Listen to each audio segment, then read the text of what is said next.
इंद्रेश अपने YouTube channel Indresh GS classes में आप सभी का स्वागत करता हूं। दोस्तों आज हम लोग देखेंगे हिंदी का जो है हिंदी का प्रैक्टिस सेट। ठीक, चलिए स्टार्ट करते हैं। ठीक, पहला क्वेश्चन आप लोगों के सामने है। ठीक, पहला क्वेश्चन क्या है आप लोगों के सामने। ठीक, बताइए क्वेश्चन नंबर 39 क्या कर रहा है, कौन सा भेद थोड़ा सा है जो बाकी सारी चीज़ें विजुअल हैं। चलिए बता सकते हैं आप लोग यहाँ पे। ठीक, कौन सा भेद जो है, कौन सा शब्द र व्यंजन नहीं है, बताइए किसमें र का प्रयोग नहीं किया, मात्र में, क्रम में या मातृभूमि में। तो मातृभूमि में जो है र शब्द का प्रयोग नहीं किया गया, किसमें, मातृभूमि में। किसमें, मातृभूमि में। तो इस तरह से हमारा क्या जाएगा, डी पार्ट हमारा क्या जाएगा, राइट आंसर आ जाएगा। ठीक है, मातृभूमि में, मातृ, एक मिनट, क्या इसका किसका, मातृ, अरे क्या हो जाएगा, मात प्लस किसका, री का प्रयोग किया गया है। ठीक, क्या हो जाएगा, मातृ, तब जाके मातृ हुआ। ठीक है, मातृ। अब प्लस भूमि। ठीक, चलिए आइए चलते हैं नेक्स्ट अगला क्वेश्चन। क्वेश्चन नंबर आप बताएंगे, क्वेश्चन नंबर 40 बता दीजिए। क्वेश्चन नंबर 40 इधर मैं लगाता हूँ इसको, जो इधर हम लोग क्या करेंगे, लिखेंगे। ठीक है, क्वेश्चन नंबर 40 बताइए। क्वेश्चन नंबर 40 कह रहा है कि संज्ञा का भेद नहीं है। संज्ञा के कितने भेद होते हैं, बताइए संज्ञा के कितने भेद होते हैं। संज्ञा के टोटल कितने होते हैं, तो 5 प्रकार की हमारी क्या होती है, संज्ञा होती है। कितने प्रकार की होती है, 5 प्रकार की। ठीक, कौन कौन सी होती है, एक तो हमारी क्या होती है, व्यक्तिवाचक होती है। ठीक, कौन कौन सी होती है, एक व्यक्तिवाचक होती है। ठीक है, व्यक्तिवाचक। ठीक, व्यक्तिवाचक, जातिवाचक, क्या होती है, जातिवाचक। ठीक है, व्यक्तिवाचक हो गया, जातिवाचक हो गया, और कौन सी हो गया, भाववाचक हो गई। ठीक, भाववाचक, भाववाचक। ठीक है, भाववाचक हो गई, और कौन सी हो गई, भाव, व्यक्तिवाचक, जातिवाचक, भाववाचक, द्रव्यवाचक, द्रव्यवाचक जिसको बोलते हैं मैटेरियल नाउन। ठीक है, द्रव्यवाचक, और एक कौन सी बची, समूहवाचक। ठीक है, कौन सी, समूहवाचक। ठीक है, समूहवाचक, इसको भी लिख लीजिए। तो टोटल कितनी हो गई हमारी, देखिए यहाँ पे, व्यक्तिवाचक, जातिवाचक, भाववाचक, द्रव्यवाचक और समूह, 5 प्रकार की। इसमें से पूछा कौन सी नहीं है, तो कौन सी हमारा नहीं है, निजवाचक हमारा क्या होता है, सर्वनाम होता है। तो सी पार्ट हमारा क्या आ जाएगा, राइट आ जाएगा। ठीक है, चलिए आगे चलते हैं। नेक्स्ट क्वेश्चन नंबर आप 42 बताइए। कह रहा 41, कह रहा निम्नलिखित में से कौन सा शब्द पुल्लिंग है। मैंने बताया था ना, पुल्लिंग और स्त्रीलिंग लगाने के लिए हम अच्छा का प्रयोग कर लीजिए, अच्छा या अच्छी का। ठीक है, अच्छा या अच्छी का प्रयोग करके आप चेक कर सकते हैं, या मेरा, मेरी, ये सब क्या है, ट्रिक है। ठीक है, मेरा या मेरी या मेरा का प्रयोग करके, जैसे मेरा वचन होता है, मेरी वचन तो होता नहीं है। ठीक है, तो हमारा क्या पुल्लिंग हुआ कि नहीं, मेरी प्यास, मेरी बचत, मेरी हानि, या फिर आप वाक्य बना लें, ये तीनों हमारे क्या हैं, स्त्रीलिंग है। ये भी ये सब हमारे तीनों क्या है, स्त्रीलिंग है। कौन से है, स्त्रीलिंग है। तो बचा कौन सा, वचन, मेरा वचन। तो मेरा वचन क्या आ जाएगा, राइट आंसर आ जाएगा हमारा। ए पार्ट क्या हो जाएगा हमारा, क्या होगा, पुल्लिंग होगा। ठीक है, क्या हो जाएगा, पुल्लिंग। जो हमारा एक वचन हमारा क्या होगा, पुल्लिंग होगा। हानि, प्यास और बचत हमारे क्या होंगे, स्त्रीलिंग होंगे। ठीक है, चलिए आगे चलते हैं। क्वेश्चन नंबर 42 बताएंगे आप लोग।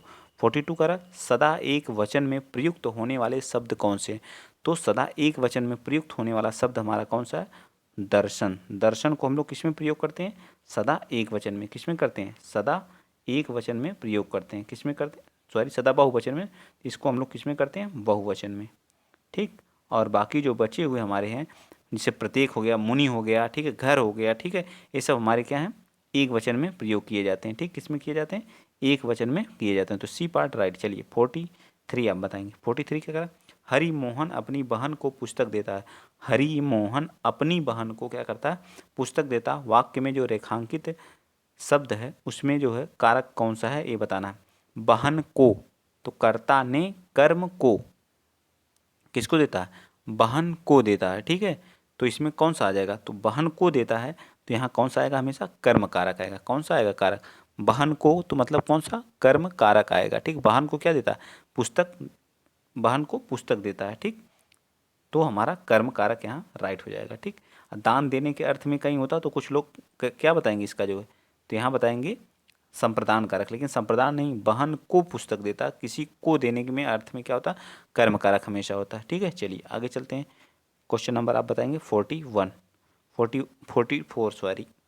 क्या आप घर भी जाएंगे, वाक्य में जो आप है वो क्या है? जो आप शब्द का प्रयोग क्या किए? संज्ञा है, सर्वनाम है, विशेषण है या क्रिया है?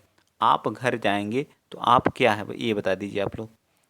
क्या आप जो है घर जाएंगे, वाक्य में जो प्रयोग किया गया है वह हमारा क्या है? सर्वनाम है। ठीक है, सर्वनाम के टोटल कितने होते हैं? 6 भेद होते हैं, जिसमें उसका एक है जो जिसको बोलते हैं पुरुषवाचक। ठीक है, पुरुषवाचक, ठीक, क्या बोलते हैं? पुरुषवाचक, इसी का भेद होता है। तो इसके 3 भेद होते हैं। ठीक है, एक होता है उत्तम, ठीक, एक होता है उत्तम, एक होता है मध्यम, ठीक, क्या होता है? एक मध्यम होता है, एक क्या होता है? अन्य होता है। क्या होता है? अन्य होता है। इसी मध्यम के अंतर्गत हमारा आता है कौन सा? आप, तुम, ये सब हमारे किसके अंतर्गत? मध्यम के अंतर्गत आते हैं। ठीक है, ठीक, यह, वह, ये सब हमारे किसके अंतर्गत आते हैं? अन्य के अंतर्गत आते हैं।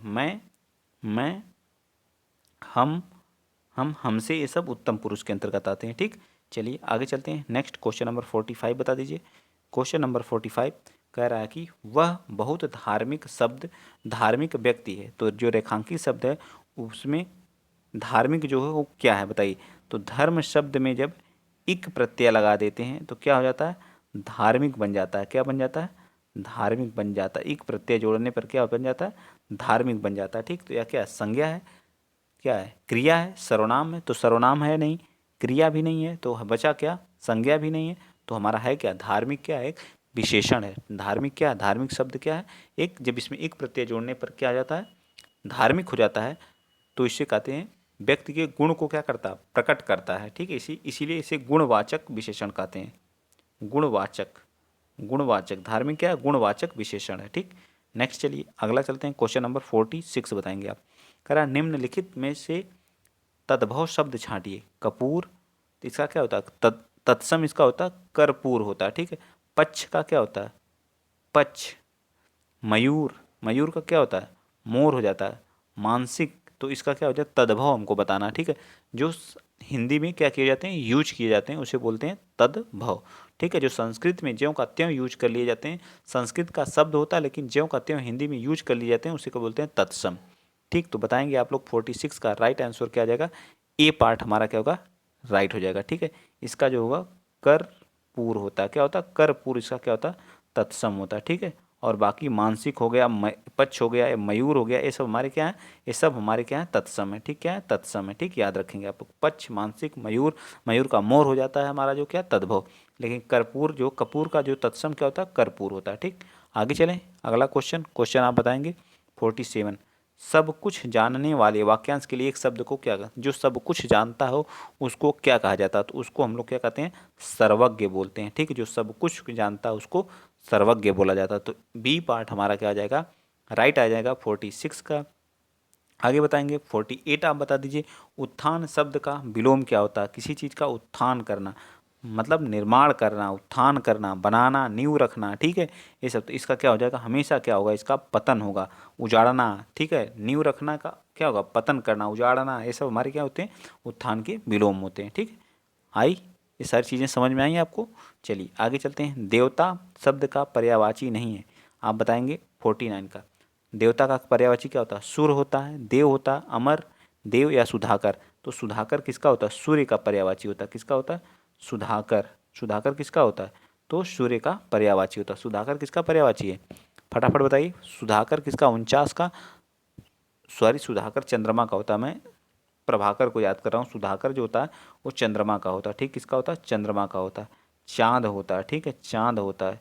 चंद्र होता है। ठीक है, हिमांशु होता है। ठीक, हिमांशु होता है। ये सभी किसके होते हैं? चंद्रमा के होते हैं। ठीक है, चंद्रमा के पर्यायवाची, चंद्रमा का पर्यायवाची सुधाकर, चांद, चंद्र और हिमांशु। सूर्य, देव, अमर, ये सब किसके हैं? देवता के पर्यायवाची हैं। तो हमारा डी पार्ट क्या हो जाएगा? राइट हो जाएगा 49 का। चलिए 50 बताइए। क्वेश्चन नंबर 50 क्या करा? सही, 50 कह रहा है सही अर्थ वाला शब्द युग्म कौन है? अनिल। अनिल का एक क्या होता है? एक युग्म नहीं है, ये पूछा है। अनिल का एक अर्थ क्या होता है? हवा होता है फर्स्ट वाले का। सेकंड वाले का अनल का क्या होता है? आग। तो फर्स्ट वाला तो वैसे सही है। अली, अली का अर्थ क्या होता है? एक अली का अर्थ है जिसमें छोटी की मात्रा उसमें भंवरा होता है और जिसमें बड़ी की मात्रा और लगी रहती है उसमें सखी होता है। तो ये भी हमारा राइट हो जाएगा। हमसे पूछा कौन सा सही नहीं है। आदि और आदि बताइए। जलज और जलद। एक जलज, फर्स्ट वाले जलज का अर्थ होता है कमल, दूसरे वाले जलद का अर्थ होता है बादल। तो डी भी हमारा क्या है, राइट है। बचा सी पार्ट। तो इस तरह से हमारा कौन आ जाएगा, यही हमारा क्या आ जाएगा, राइट आ जाएगा। ठीक है, इस तरह से सी पार्ट हमारा क्या आ जाएगा, राइट। आई होप यहाँ से आप 3-4 क्वेश्चन आप क्या कर सकते हैं, आप सही कर सकते हैं। ठीक है, तो 50वें का राइट आंसर क्या आ जाएगा, अली। छोटी की मात्रा तो रहता है तो भंवरा रहता है। ठीक है, अरे सॉरी, यहाँ मोड़ दिया ना हमने, गलती कर दी जो है। ठीक है, गलत हमने कर लिया। इस आदि का मतलब आरंभ ही होता है। ठीक है, मैंने ऊपर केयर नहीं किया। ठीक ठीक ठीक ठीक, एक मिनट, ये भी हमारा सही है। इस अली का मतलब क्या होता है, इस अली का अर्थ होता है भंवरा, लेकिन यहाँ पे क्या दिया, मूर्ति। इस तरह से हमारा बी पार्ट राइट हो जाएगा। ठीक है, मैंने वहाँ भंवरा समझ लिया था। ठीक, इस तरह से होता है ना भंवरा, तो लग रहा था कि भंवरा लिखा गया। ठीक, बहुत ध्यान से पढ़ना चाहिए। देखिए हम लोग गलती कर देते हैं, तो आप लोग इन सब चीज़ों पर फोकस किया करिए कि देखिए पढ़ने पढ़ने में ही गलती हो जाती है। ठीक है, तो आप लोग बहुत ध्यान से पढ़ा करिए क्वेश्चन को। पत्र शब्द का अर्थ नहीं होता है, बताइए। पत्र जो है, पत्र शब्द का क्या अर्थ नहीं होता है, ये बता दीजिए आप लोग। पत्ता, पंख, चिट्ठी या लेख, क्या नहीं होता, बताइए। तो पत्र शब्द का जो है लेख, लेख पत्र शब्द का अर्थ नहीं होता। ठीक है, लेख जो होता है किसी चीज़ का मतलब लेख, लिखना जो है, हमारा पत्र का कोई अर्थ नहीं होता। ठीक है, पत्ता, पंख और चिट्ठी ये सब इसके क्या अनेकार्थी शब्द हैं। आगे बता दीजिए क्वेश्चन नंबर 52। सदैव शब्द में कौन सी संधि है। तो संधि हमारी कितनी प्रकार की होती है, 3 प्रकार की संधि होती है, जिसमें पहली संधि हमारी स्वर होती है, दूसरी कौन सी होती है, व्यंजन होती है। ठीक है, व्यंजन हो गई, और तीसरी हमारी कौन सी होती है, विसर्ग संधि होती है। ठीक है, स्वर, व्यंजन और विसर्ग संधि। ठीक, और स्वर हमारी कितनी प्रकार की होती है, 5 प्रकार की हमारी स्वर होती है। ठीक, तो सदा, सदा प्लस एव मिल के क्या बन जाता है, सदा प्लस एव मिल के क्या बन जाता है, सदैव बन जाता है। ठीक है, जहाँ पे 2 डंडी रहती हैं, ऊपर 2 डंडी दिख गई, वहाँ हमेशा वृद्धि संधि होती है। क्या होती है, वृद्धि। इसका आ और ए मिल के क्या हो जाते हैं, अय हो जाते हैं। क्या हो जाते हैं, अय हो जाते हैं यहाँ पे। ठीक है, तो ये चीज़ें आपको क्या होनी चाहिए, याद होनी चाहिए। चलिए आगे चलते हैं। तो इस तरह से हमारा क्या आ जाएगा, सी पार्ट इसका राइट आंसर होगा। ठीक, सी पार्ट। चलिए नेक्स्ट चलते हैं, क्वेश्चन नंबर 53 आप बताएंगे, फटाफट बताते चलिए। और जो लोग पहली बार चैनल पे विजिट कर रहे हैं तो प्लीज़ आप लोग शेयर कर दीजिए और चैनल को भी सब्सक्राइब कर लीजिए। ठीक है, प्रत्येक शब्द में उपसर्ग है, प्रत्येक शब्द में कौन सा उपसर्ग है। तो प्रति प्लस एक, प्रति प्लस एक मिल के क्या आ जाता है, प्रत्येक हो जाता है। क्या हो जाता है, प्रत्येक हो जाता है। इसमें संधि भी है, कौन सी संधि है, तो इसमें यण संधि है। कौन सी है, यण संधि है। ठीक है, संधि भी यण संधि है, लेकिन इसमें प्रत्यय क्या लगा है, प्रति लगा है। ठीक है, प्रति हमारा क्या लगा है, प्रत्यय लगा है। तो बी पार्ट हमारा क्या आ जाएगा, राइट आंसर आ जाएगा। 53 का राइट आंसर क्या आ जाएगा, बी पार्ट हमारा क्या होगा, राइट होगा। नेक्स्ट बताएंगे 54, वैज्ञानिक। तो विज्ञान में जब इक प्रत्यय जोड़ते हैं तो क्या हो जाता है, वैज्ञानिक हो जाता है। क्या हो जाता है, इक प्रत्यय जोड़ने पर वैज्ञानिक। तो इसमें कौन सा उपसर्ग लगा है, तो इक उपसर्ग लगा हुआ। ठीक है, क्या हो जाएगा, वैज्ञानिक। तो बी पार्ट इसका भी राइट हो जाएगा, वैज्ञानिक का भी। ठीक, चलिए आगे, सारी चीज़ें बहुत बार बता दिया हूँ मैं। बहुत दिनों बाद दिखना, अर्थ बहुत दिनों के बाद दिखना, इस मुहावरे का क्या अर्थ है, जो बहुत दिनों के बाद, कोसों दूर होना, गुदड़ी का लाल होना, ईंट का चांद होना, अब तब होना। बताइए 55 का, तो हमारा सी पार्ट का जगह ईद का चांद होना, तो सी पार्ट हमारा राइट हो जाएगा। चलिए नेक्स्ट बताइए 56। कह धोबी का कुत्ता ना घर का ना घाट का, लोकोक्ति का क्या अर्थ है। धोबी का कुत्ता ना घर का, गधा बनना, हेरा फेरी करना, घर पर ना होना, कहीं ठौर ठिकाना ना होना। बताइए, तो 56 का क्या हो जाएगा, डी पार्ट, कहीं ठौर ठिकाना ना होना, यही हमारा क्या हो जाएगा, राइट हो जाएगा। आगे चलिए 57 बताइए, अगला क्वेश्चन 57। निम्नलिखित में से अशुद्ध वाक्य छांटिए। बताइए अशुद्ध वाक्य कौन से हैं। कृष्णा जी के अनेकों नाम थे, तो कृष्ण जी के अनेक नाम थे, तो वैसे ही अशुद्ध तो पहले ही हो गया, पहला ही होगा। कृष्ण जी के अनेकों नाम हैं, ये तो पहला ही गलत हो गया। पुस्तक बहुत ही उपयोगी होती है, शोभना बहुत मीठा गाती है, मैं अभ्यास कर रहा हूँ। तो इसमें पूछा कौन सा अशुद्ध है, तो अशुद्ध बताइए 57 का राइट आंसर ए पार्ट ही आ जाएगा। ठीक है, आप वाक्य को पढ़ेंगे तभी आपको अशुद्धि क्या हो जाएगी, वहाँ दिख जाएगी। ठीक, चलिए 58 बताइए। सद्भावना शब्द में समास कौन है। सद्भावना, जहाँ अच्छी हो भावना। ठीक है, अच्छी, सद का मतलब क्या होता है, अच्छी भावना, तो इसमें सीधे कर्मधारय, जहाँ विशेष और विशेषण की बात हो वहाँ सीधे क्या होता है, कर्मधारय होता है। तो सी पार्ट हमारा क्या हो जाएगा, राइट आंसर हो जाएगा। ठीक है, इसमें क्या होता है, उत्तर पद हमारा, उत्तर तत्पुरुष में उत्तर पद क्या होता है, प्रधान होता है। दिगु में क्या, दिगु एक संख्या, पहला शब्द क्या होता है, संख्यावाची होता है। ठीक है, कर्मधारय में भी क्या होता है, उत्तर पद ही प्रधान होता है, लेकिन पूर्व पद अव्ययी भाव में क्या होता है, पूर्व पद प्रधान होता है। ठीक, सारी चीज़ें आपको क्या होनी चाहिए, याद होनी चाहिए। ठीक है, चलिए आगे चलते हैं। 59 बताइए 59। मुदित मनोहर मानस देखा, मुदित मनोहर मानस देखा। देखिए एक ही वर्ण की बार बार क्या हो रही, म वर्ण की क्या हो रही, बार बार आवृत्ति। मैंने कल भी बताया था कि जहाँ एक ही वर्ण की बार बार आवृत्ति होती है तो वहाँ पर कौन सा अलंकार होता है, तो वहाँ पर हमेशा कौन सा अलंकार हो जाएगा, तो अनुप्रास अलंकार होता है। कौन सा होता है, अनुप्रास अलंकार। जहाँ किसी की उपमा की जाती है वहाँ हमेशा उपमा अलंकार होता है। कनक कनकते सौगुनी, जहाँ एक अर्थ के कई अर्थ हो, कई एक शब्द के कई अर्थ हों वहाँ हमेशा क्या होता है, यमक अलंकार होता है। ठीक, आगे चलिए नेक्स्ट चलते हैं। क्वेश्चन नंबर 60 बताइए आप लोग। क्वेश्चन नंबर 60 क्या कर रहा है कि वीर रस का जो अस्थाई भाव क्या होता है, तो वीर रस का अस्थाई भाव हमेशा क्या होता है, उत्साह होता है। ठीक है, वीर रस का अस्थाई भाव क्या होता है, उत्साह होता है। ठीक है, चलिए तो हमारे रस कितने प्रकार के होते हैं, 9 प्रकार के हमारे क्या होते हैं, रस होते हैं। आगे बताइए क्वेश्चन नंबर 61। दामिनी दमक रही है घन मांगी, खल कै प्रति जथा थिर नाही। उपरोक्त पंक्ति में कौन सा छंद है, बताइए। दोहा है, चौपाई है, सोरठा है, या क्या है, बताइए जल्दी बताइए। 61 का तो हमारा क्या है, चौपाई है। चौपाई में क्या होती है, कितनी मात्राएं होती हैं, तो हमारी 16 मात्राएं होती हैं। चौपाई में कितनी होती हैं, 16 मात्राएं होती हैं। प्रत्येक चरण में कितने चरण होते हैं, टोटल 4 चरण होते हैं चौपाई में। ठीक, देखिए मैं यहाँ काउंट करके, तो पहले दा में क्या 2 मात्रा है, फिर कितनी 1 मात्रा, फिर 2 मात्रा, फिर 1 1 1, फिर कितनी है इसमें 1 है, फिर यहाँ 2 है, फिर 1 है, फिर 1 है, फिर यहाँ 2 है, फिर यहाँ 2 है। तो 2 2 4 5 6 7 8 9, रुक जाइए, 2 2 4, ठीक है, 4 1 5 1 6, 6 2 कितना हो जाएगा, 8 8 1 9 10 11 12 12 और 4 कितना हो जाएगा, 14 14 15 16, हाँ 16 पूरा राइट हो गया हमारा। कितनी 16 मात्राएं हैं। ठीक, ठीक, चलिए आगे चलते हैं। तो 16 मात्राएं होती हैं। आगे चलते हैं क्वेश्चन नंबर 62।